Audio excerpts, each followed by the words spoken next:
Avis vascular centre మన దేశంలోనే the best varicose vein hospital.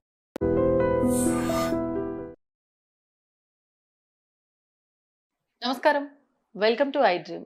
ధర్మ మార్గం విత్ విజిత కార్యక్రమానికి స్వాగతం.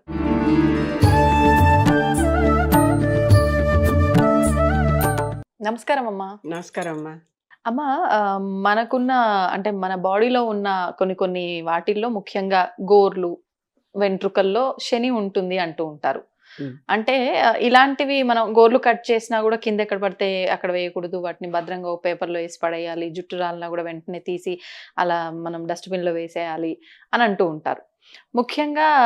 కానీ ఈ మధ్య కాలంలో చూస్తున్నది ఏంటి అంటే, అది విటమిన్ డెఫిషియన్సీనే కావచ్చు, రకరకాల వాటర్ ప్రాబ్లమ్సే కావచ్చు, ఏదేమైనప్పటికీ కూడా జుట్టు రాళ్ళ సమస్య ప్రతి ఒక్కరికి చూస్తున్నాం, వయసుతో సంబంధం లేకుండా.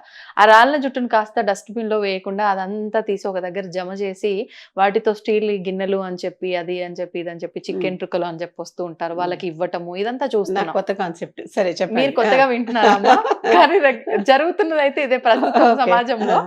సో మరి అంటే శని అని అనుకొని మనం అనుకున్న వాటిని సరే జుట్టు పైన ఉన్నప్పుడు అంటే ఓకే, రాలిపోయినాక తీసి పడేయాలి, కానీ మళ్ళీ వాటిని దాచిపెట్టుకొని వాటినిచ్చి ఒక వస్తువు రూపంలో మళ్ళీ మన శనిని మనం తిరిగి తెచ్చుకుంటున్నామా ఏంటి అనిపించింది. అసలు దీని గురించి ఏం చెప్తారు మీరు? ఒక విషయం, ఇదే తమాషాగా ఉంది కానీ చెప్తా.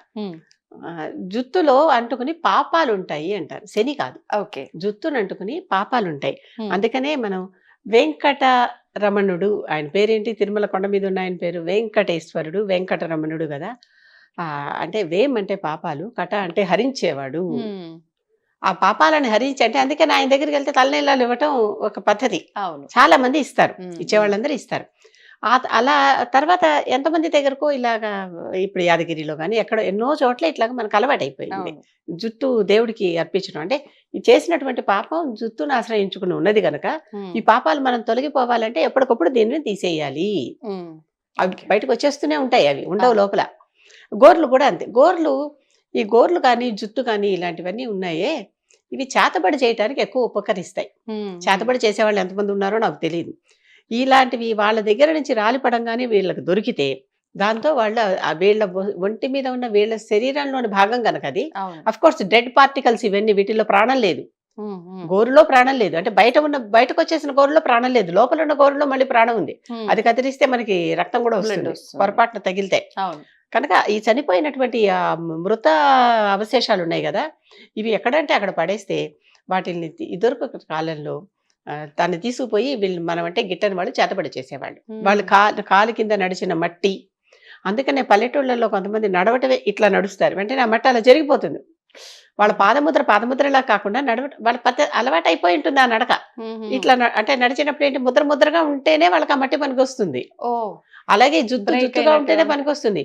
అందుకని జుట్టు తీసేసేటప్పుడు పూర్వకాలంలో ఇలా తీసేసి దాని మీద తుత్తు అని ఉమ్మేసి పడేసేవాళ్ళు. అది పూజకు పనికి అంటే చేతపడికి పనికిరాదు. Okay okay. గోల్డ్ తీసేప్పుడు కూడా పేపర్లో కట్టే ఏదో అన్నావు చూడు, అవన్నీ అలా తీసేసేవి కూడా మళ్ళీ ఇంకెవరెవరికో దొరకకుండా జాగ్రత్త. ఒకసారి చెత్తని అంటుకున్నావు మళ్ళీ పనిచేయవు కనుక చెత్త బుట్టలో వేసేయటం. చెత్త దానికి తగిలింది, ఉమ్ము దానికి తగిలింది, మట్టి ఇలా కదిలిపోయింది, అవి పనికిరావు.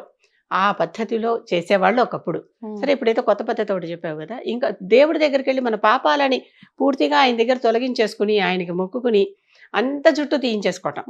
తీయించేసి మొత్తం గుండో లేకపోతే కొంచెం, ఇప్పుడు నాకే ఒక 2-3 ఏళ్ళ నుంచి ఏం చేస్తున్నానంటే, ఎంత జడున్నా సంవత్సరం అంతా పెరిగాక మళ్ళీ దాన్ని ఇలా సగానికి మడిచి ఎంత జడేసి ఎంత సగం వస్తే అంత అక్కడ కట్ చేసేసి అది ముడుపు కట్టి పెడతాను. గుడికి వెళ్ళినప్పుడు, ఈసారి తిరుమల వెళ్ళినప్పుడు ఇంకెక్కడికైనా వెళ్ళినప్పుడు అక్కడ ఆలయంలో ఇచ్చేస్తా. ఇది చేయటం ఒక పద్ధతి, అంటే నాలాంటి వాళ్ళు. అంతేగాని ఇది మళ్ళీ దేనికో మళ్ళీ బార్టర్ సిస్టమ్ లాగా ఒకటి తీసుకుని ఇంకోటి పద్ధతి కాదు. కనుక ఇది ఒకటి పద్ధతి. అంటే నేను అంటే నా పాపాలు మొత్తం తీర్చుకోదలుచుకోలేదేమో, కొంచెం ఉండని, ఎందుకంటే పునిస్త్రీలు మొత్తం చుట్టూ ఇవ్వకూడదు అనేటటువంటి ఒక పద్ధతి కూడా ఉన్నది. వాళ్ళు గుండె చేయించుకోవద్దు అని. అయినప్పటికీ చాలా ప్రమాదాలు వస్తే మొక్కుకుంటారు, చేస్తారు, ఇస్తారు. అంటే ఆ ప్రమాదాన్ని బట్టి ఉంటుంది. మామూలుగా ప్రమాదం ఏం లేనప్పుడు మామూలుగా మన ఇష్టం కొద్దీ మనం ఇస్తున్నప్పుడు నేను సగం ఇస్తున్నాను, ప్రతి సంవత్సరం ఎంత ఉంటే అంత సగం ఇస్తున్నాను. ఈ రకంగా జరుగుతుంది. ఇప్పుడు ఒకసారి మళ్ళీ ఆలోచించండి, ఈ పాపం అంటుకున్నటువంటి దీన్ని మనం తీసుకుని పాపం అని తెలిసినప్పటికీ దాచుకుని మళ్ళీ ఇది కూడా కొంత దాన కార్యక్రమాలకు చేసేవాళ్ళు ఉన్నారు, డొనేట్ చేసేవాళ్ళు. ముఖ్యంగా క్యాన్సర్ వచ్చిన వాళ్ళకి వైద్యంలో ఉన్నట్లుండి అసలు మొత్తం స్కాల్ప్ మించి ఇలా తీస్తే ఇలా రాలిపోతుంది. మా అవును. అమ్మకే నేను చూసా. ఆ తలింటి పోసాక అది మొత్తం ఇలా కూడా వచ్చేసింది అదంతా. ఎక్కువసేపు రుద్దకుండా వెంటనే గబుక్కుని నీళ్లు పోసేసి అక్కడికి ఆపేసా. ఈ రకంగా ఉంటే అంటే మొత్తం వాళ్ళకి క్లీన్ వాష్ లాగా ఇప్పుడు పైన ఏదైనా ఒక పేపర్ వేస్తే ఆ పేపర్ ఇలా తీసేస్తే ఎలా వచ్చేస్తుందో, ఈ క్యాన్సర్ ఉన్న వాళ్ళకి ఆ మీద తీసేస్తే ఆ జుట్టు పొర అలా వచ్చేస్తుంది. వాళ్ళు బయటికి జుట్టు లేకుండా వెళ్ళలేక ఇబ్బంది పడుతూ ఉంటారు. ఇబ్బంది పడేటటువంటి వారి కోసం అని డొనేట్ చేసి వాళ్ళకి విగ్గలు చేయటం కోసం డొనేట్ చేసేటటువంటి ఒక సంస్థ ఉంది. అదొక పద్ధతి. అంటే అవతల వారికి మనసుకి కాస్త శాంతినివ్వటానికి, కొన్నాళ్ళు వాళ్ళకి మళ్ళీ పెరిగేదాకా విగ్గు రావటానికి, అంతే. మళ్ళీ తర్వాత తగ్గాక విగ్గు వస్తుంది, వేరే జుట్టు వస్తుంది, వేరే విషయం. ప్రస్తుతానికి లేదుగా అలాంటి వాటికి. అందుకని క్యాన్సర్ హాస్పిటల్స్కి అటాచ్డ్గా ఇలాగ జుత్తుని మనం డొనేట్ చేసేటటువంటి సంస్థలు కూడా ఉంటాయి. వాళ్ళకి ఇలా పిచ్చి పిచ్చిగా రౌండ్గా చుట్టేసిన చిక్కులు జుత్తులు పనికిరావు, చక్కగా పొడవాటి జుట్టు. ఇప్పుడు నేను ఎలా అయితే సగం జుత్తు ఇలా కత్తిరించేసానో అలాంటి జుట్టు అనమాట.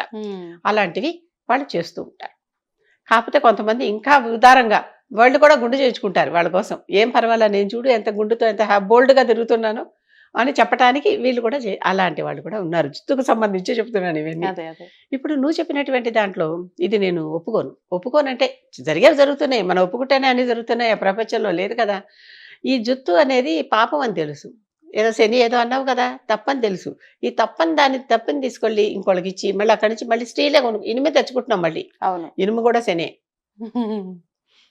ఇనుము కూడా ఒక రూపంలో ఇస్తున్నాం, ఒక రూపంలో ఇంకో రూపంలో మళ్ళీ పోగేసుకుంటున్నాం.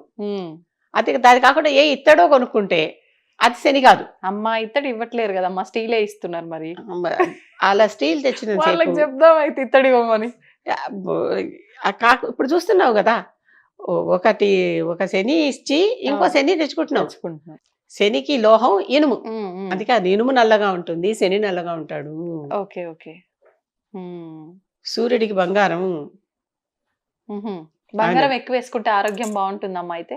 ఖచ్చితంగా బాగుంటుంది. బంగారం వేసుకుంటేనే అని కాదు, వెండి కానీ బంగారం కానీ అవి పాజిటివ్ వ్యాలెన్సీ ఉన్నటువంటి ఎలిమెంట్స్. అవి ఒంటి మీద ఉన్నంతసేపు మన శరీరంలో ఉన్న నెగిటివిటీని ఎప్పటికప్పుడు అవి తీసేస్తూ ఉంటాయి. అందుకే అందరూ వెండి బంగారాలు వేసుకునేవారు.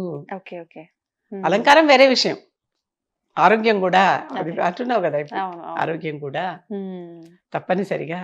అయితే మొత్తానికి ఇప్పుడు ఈ వెంట్రుకల వ్యాపారం ఉన్నదే స్టీల్ సామాన్ల వాళ్ళకి అని ఇది నాకు ఆశ్చర్యంగానే ఉన్నప్పటికీ. మీరు ఎప్పుడు వినలేదా అమ్మా? సిటీలో ఇది కామన్ కదా, తెల్లవారితే వీళ్ళతోటే కదా మనం మెలకువతో, సుప్రభాతం లాగా వీళ్ళ మాటలతోటే కదా మనం లేస్తూ ఉంటాం. మనకి బావిలో కప్ప అని ఒక జాతి ఉంది కదా, నేను నా పుస్తకాల కుప్ప నేను. బావిలో కప్ప, పుస్తకాల కుప్ప, బాగుంది. దాని మధ్యలో నేను ఉంటాను. ఓకే. నాకు అవి తప్ప నిజంగానే ప్రపంచంలో బయట జరుగుతుందనే తెలియదు. ఒకప్పుడు ఎంత విపరీతంగా రోజంతా తిరుగుతూ ఉద్యోగం చేశాను, ఇప్పుడు అసలు అలాంటివి ఏమీ లేవు. చక్కగా హ్యాపీగా నా పుస్తకాల మడుగులో నేను దిగిపోయి కూర్చొని ఉన్నాను. అక్కడే పడుకుని ఉన్నాను, అక్కడే కూర్చుంటున్నాను, అక్కడే పడుకుని ఉంటున్నాను. అదే నా పక్క, అదే నా నేను. బాగుంది. మీ లైబ్రరీ అదే, మీ పడక గది అదే. అసలు ఒకప్పుడు వేల పుస్తకాలు ఉండేవి, అన్ని ఇచ్చేసాను. పుస్తక వైరాగ్యం వచ్చింది ఒక క్షణంలో. ఇచ్చేసాక మళ్ళీ ఇప్పుడు కొన్ని ఒక 1000 ఎన్నో చేరినట్టున్నాయి. మళ్ళీ 1000 చిన్నపాటి లైబ్రరీ ఉంది, ఒక పెద్ద అల్మరా నిండానే ఉంది. కనుక ఈ బయట ఈ జుత్తుతో బార్టర్ సిస్టమ్ లో స్టీల్ సామాన్లు కొనుక్కోవటం అనేది నాకు నిజంగానే తెలియదు.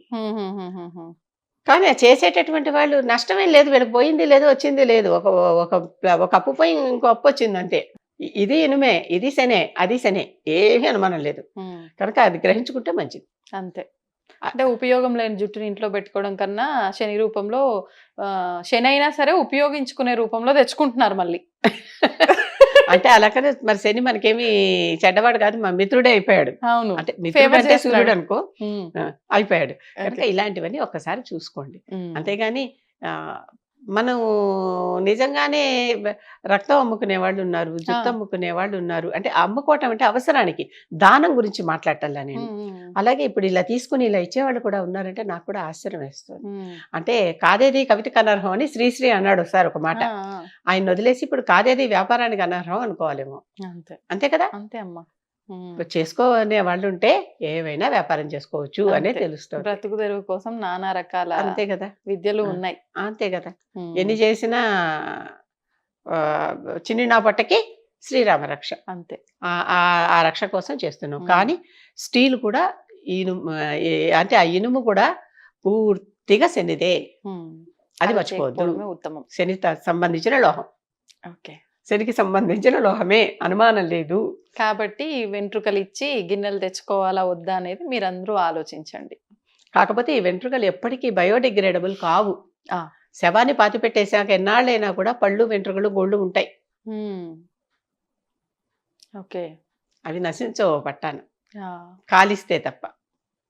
అందుకే పాతి పెట్టడం అనేది, పాతి పెట్టడం ఎప్పటికైనా అందరూ మానేస్తే మంచిది. ఎందుకు ఈ మాట అంటున్నానంటే భూమి చాలదు, ఉమ్, భూమి పెరగట్లేదుగా, అవును తగిలి పెట్టేస్తే యాషెస్ వస్తాయి అంతే. దాన్ని ఏ నదిలోనో కలిపేస్తున్నాం, అవును. లేదో పక్కన పారేదేరో కలిపేస్తున్నాం. ఇలా భూముల్లో బాతుకుంటూ పెట్టుకుంటూ పోతే అసలు ఎంత భూమి చాలదు, ఉమ్, భూమి పెరిగే అవకాశం లేదు. లేదు. ఏ సముద్రాలను పుడిచి దుబాయ్ వాళ్ళు ఎవరో కట్టినట్టుగా, పమేరా బీచ్ ఏదో అంటారు చూడు, అదేదో కట్టినట్టుగా సముద్రాలను పూడ్చి భూమి చేసి, ఉమ్, అది ఎన్నాళ్ళు అంత క్షేమంగా సాధ్యం ఉంటుందో కాదు. తెలియదు మనకి. ఉమ్, ఉమ్, అంతేనా? అంతేలే. పంచభూతాలు కదా, వీటిని మనం కంట్రోల్ చేయాలి. కాపాడుకోవాలి. ఉమ్, కనుక ఈ వెంట్రుకలు అనేవి ఎప్పటికీ నశించనివి, అది గుర్తుపెట్టుకోవాలి. అంటే పాపాలు ఎప్పటికీ పోవమ్మా, మనతోనే ఉంటాయి, ఉమ్. ఎప్పటికప్పుడు వదిలించుకుంటూ ఉంటాము, ఉన్నాయి పోతూ ఉంటాయి, కొత్తవి వస్తూ ఉంటాయి. కొత్త వస్తూ ఉంటాయి. ఉమ్. అది అసలు పెరుగుతూనే ఉంటుంది. ఏవి చేయకపోయినా పెరిగే పంట అదే, ఎటువంటి కెమికల్స్ లేకుండా.